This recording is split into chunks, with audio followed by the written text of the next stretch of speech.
Megan was, oh, it's on. Surprise. Not just a problem. No. I have held a mic that wasn't working and I was just like, well, something phallic will help me feel powerful.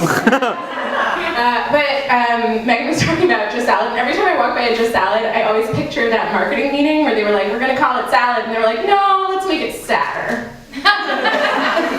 Sad-ass name for a store that sells food to women. Do you think there were guys going to Just Salad for lunch? They're like, yeah, we might feel like let's go to Just Salad today. Maybe. I don't think so. How are you guys feeling? Woo!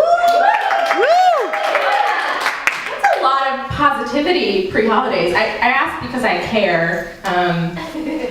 The holidays are hard for a lot of people, especially me, because I have too much empathy. So you feel it. I feel it. You know how psychopaths are supposed to have like zero empathy? That's what's wrong. I think what's wrong with me is that I'm at the opposite end of the spectrum. I have an excess of empathy. I have empathy that I should not have. So like I could be watching the news and there would be somebody and they would say, we caught this serial killer and he killed and dismembered 5 people. And I would say, that is awful. Who hurt him? What brought him to that place when he felt he needed to do that to other people? As someone with too much empathy, I frequently think about, God, I'm always trying to understand this, the relentless spirit of the male comedian. They just keep going, Energizer bunnies.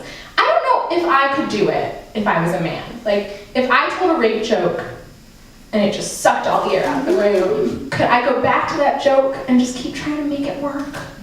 And I know that like not all male comedians do that, but collectively as a community, they're so brave, because they keep trying to go to that territory. But like I said, I have too much empathy, so I try to understand them, and I'm like, I think I get it. I think they're just people who are trying to be edgy, Like I think they just, like we all want to be cool, right? Like when we were kids and we learned how to say fuck, we were like, I'm edgy now because I say fuck. And it's like, no, you just said a bad word. Like we all want to be Rihanna, right? But we're all probably, like most people are probably like 90s edgy, like Garfield. Like we hate Mondays. We love naps. Really into lasagna. Italian food's yummy. I think that would be a really good Sunday, actually, though. So, sorry, male comedians. I apologize for attacking you. 90s were cute, right? So cute. I will reminisce about literally anything, you guys. I'm like super into nostalgia. Recently, swine flu came up for no reason, and I was like, oh my god, I remember that. Swine flu. I was teaching in Harlem, and my student wrote a poem. She really did. Do you guys want to hear the swine flu poem? It was entitled Swine, Swine. And it went, swine, swine, you come for us, why? Swine, swine, it's not our time to die.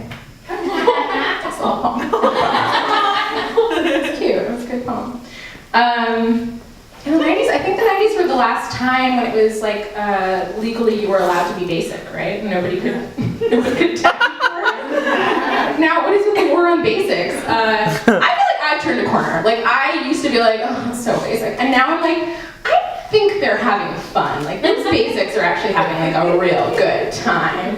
And I've been giving it a lot of thought, and I think I may transition to being basic. But you have to think about the different components of your life before you make a transition. So, like I've been thinking about, do I like yoga pants?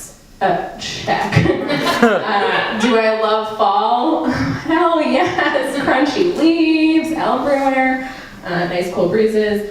I just don't know if I can do the miniature cupcakes. I have a big problem with that. I don't even think I'm into real cupcake. Like just, it's a miniature version of an already miniature thing. Are we all on the same page here? A cupcake is a miniature cake. So the fact that you would take a thing that is, from my point of view, cake shame, and then you would try to make it smaller and cuter is especially offensive to me. Like, I think if you want to have a slice of cake, you should be able to go have a slice of cake. And it's really hard to do, but there is a place in Brooklyn called Piece of Velvet, and they do sell cake by the slice, and there's no punchline. This is just a public service. I just want you to know that you can go there.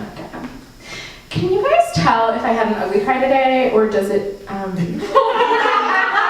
look like maybe I'm cool and I smoke weed? I just want to know. Don't be sad.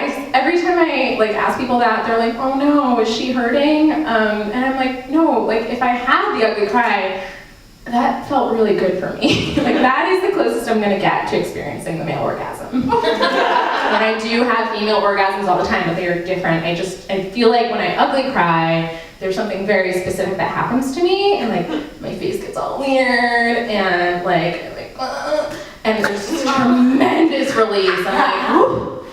And then when it's over, I'm like, oh God, I hope no one saw that. And then I sleep like a baby. All right, that's all I got for you guys.